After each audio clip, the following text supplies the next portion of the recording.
안녕하십니까. 구티비 뉴스입니다. 오늘의 주요 뉴스입니다. 한국교회 교단장 회의가 신년 모임을 가졌습니다. 이날 모임에서는 부활절 연합예배 등 교계 주요 안건이 다뤄졌습니다. 한국기독교교회협의회가 기자간담회를 열고 한국교회 개혁을 위해 헌신하겠다고 밝혔습니다. 미래 세대를 위해 헌신하는 오륜교회 빅키키 잉글리시에 다녀왔습니다. 첫 소식입니다. 한국교회 주요 교단장들의 모임인 교단장회의 신년 할애회가 열렸습니다. 교단장들은 이날 모임에서 오는 3월 27일 교단 연합으로 부활절 예배를 드리겠다고 결의했습니다.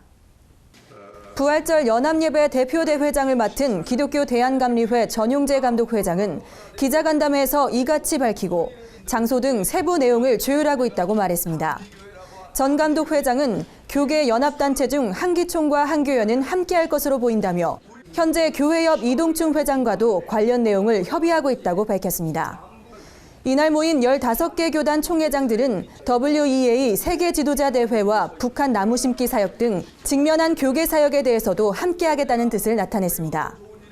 교단장 회의는 교단 연합의 분위기가 계속 이어져 한기총과 한교연의 통합 등 아름다운 모습이 실현되길 바란다고 말했습니다.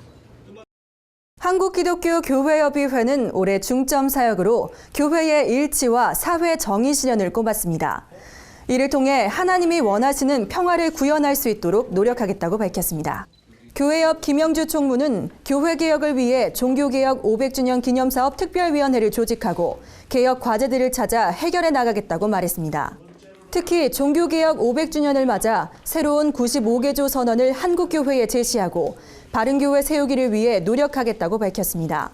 이어 빈부격차와 사회적 갈등이 심화된 한국 사회를 지적하며 기독학교와 기업, 교회 등과 연계해 사태의 심각성을 알리고 대책을 세우는 일을 감당하겠다고 전했습니다. 또 조선그리스도교 연맹과 조만간 회동을 가질 예정이라고 밝히며 3.1절 100주년 기념사업과 남북연합 광복절 기념예배 등의 사역을 논의하고 있다고 말했습니다. 오륜교회는 실력과 영성을 갖춘 다음 세대의 교육이란 비전을 품고 2011년 빅키키 잉글리시를 설립했습니다. 6세에서 13세 아동을 대상으로 미래 세대를 위해 헌신하고 있는데요. 기독교 세계관에 기초한 말씀과 성품 교육에 집중하는 오륜교회 빅키키 잉글리시를 소개합니다. 송승은 기자입니다. 교육의 본질은 꿈을 심어주는 것. 오륜교회 빅키키 잉글리시는 아이들에게 거룩함을 가르치고 소통을 통해 다양한 문화적 접근과 실력 향상에 중점을 둡니다.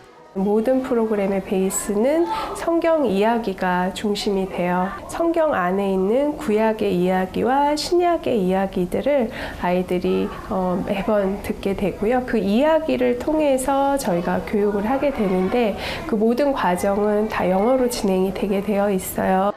교육부 산하에 예속된 기관들은 특정 종교 교육을 할 수 없습니다. 하지만 빅키키는 고액 유치원이란 이미지를 쇄신하고 교회 제도 안에서 자유롭게 복음을 나눌 수 있는 것이 장점입니다. 영어 도서관을 통해서 25,000권의 저희가 책이 있거든요. 아이들이 주입식 교육이 아니라 그 책을 통해서 선생님들과 이야기하고 빅키키는 미국 하와이 국제예수전도단 열방대학의 DTS 제자 훈련 과정을 도입해 아이들 눈높이에 맞춰 교육합니다. 머리에 영어도 쭉 들어오고 선생님도 착하시고 친구들도 다 착해가지고 빅키키는 참 재밌어요. 아주 특별한 유치원 같아요. 빅키키 학생의 신앙 분포도를 살펴보면 비기독인들이 점차 증가 추세입니다. 교사 자질을 최우선시하는 만큼 강사진은 기독인이고 교육 유경험자. 기독교 교육을 받는 것도 마다치 않고 동의서를 쓰면서까지 입학하는 이유는 외국인 강사에 대한 깊은 신뢰감 때문입니다. 구티비 뉴스 송승은입니다. 10여 년 전 출판과 함께 한국교회의 성경 통독 열풍을 불러온 어성경이 읽어진 해가 중문으로 번역 출간됐습니다. 생터 성경사역원은 12일 어성경이 읽어진 해의 중문판 출간을 감사하는 예배를 드렸습니다. 말씀을 전한 지구촌교회 이동원 원로 목사는 성경을 잘 읽을 수 있도록 돕는 이 책이 그동안 조용히 한국교회를 붙잡아줬다며 이제 우리나라뿐 아니라 세계 속에 희망을 나누기 바란다고 강조했습니다. 이날 예배에는 전 국사편창위원장 이만열 교수, 전 유엔 대사 이시영 장로, 전 국정원장 김순규 장로 등이 자리해 축사를 전했습니다. 한편 저자 이해실 대표는 이번 중문판 출간이 3년여 노력 끝에 이뤄진 결과임을 밝혔습니다. 이 대표는 중국 땅에서 성경 관련 출판물이 허가를 받은 것은 기적이라며 중국 정부의 각종 규제로 선교 위기를 겪고 있는 한국교회에 새로운 대안이 되길 희망했습니다. 세계 선교학자들의 모임인 세계선교학회가 오는 8월 11일부터 서울 장로회 신학대학교에서 제14차 총회를 개최합니다. 총회 주제는 회심과 변혁이며 종교적 변화에 대한 선교학적 접근이라는 소제목을 가지고 진행됩니다. 총회에는 국내외 선교학자 200여 명이 참석할 예정이며 총회 기간 동안 참석자 모두가 회심과 변혁을 주제로 한 소논문을 발표하게 됩니다. 총회 준비위원회는 기자회견에서 이번 총회에서 발표되는 200여 개의 논문을 가지고 참석자들 간의 토의가 이어질 것이라며 총회에서 논의된 내용을 한국교회에 공유해 한국 선교 선진화에 기여할 것이라고 밝혔습니다. 세계선교학회 회장 미카 베에칸가스 박사는 총회 참석자들이 국가와 교파를 초월해 모이는 만큼 회심과 변혁에 대한 다양한 목소리가 나올 것을 기대한다고 말했습니다. 간추린 뉴스입니다.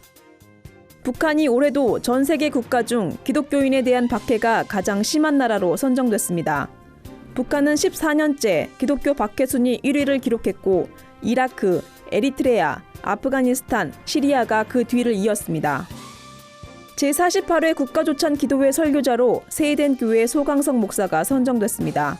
소강석 목사는 1988년 세이덴 교회를 개척해 출석 교인 2만여 명의 대형 교회로 성장시킨 차세대 목회자로 알려져 있습니다. 국가조찬 기도회는 오는 3월 3일 오전 7시 코엑스에서 개최됩니다. 논란이 됐던 예장통합연금재단이 갈등을 매듭짓고 정상화될 것으로 보입니다. 법원 판결에 따라 연금재단 신임이사회와 전 이사들이 이사회 개최를 합의했습니다. 오는 22일 열릴 이사회는 총회가 파송한 신임이사 7명에 대한 승인권을 다룰 예정입니다. 경제력과 조직력을 앞세운 이단 종파들이 세계화를 위한 포교 활동을 전개하고 있다는 주장이 제기됐습니다. 탁재일 교수는 이단들의 세계화 바람이 한국교회의 비효율적인 선교 방식에서 왔다며 선교에도 이단 대처가 필요하다고 지적했습니다. 한국독립교회 선교단체 연합회가 카이캄의 개혁을 요구하는 비상대책위원회의 주장을 일축했습니다. 비상대책위원회가 이사회 해체 및 신임원 구성, 정관 개정을 요구한 가운데 연합회는 비대위와 언제든 대화에 나서겠다는 입장을 밝혔습니다. 고티비 뉴스는 인터넷 신문 뉴스미션을 통해서도 보실 수 있습니다. 이상으로 뉴스를 마칩니다. 시청해 주셔서 감사합니다.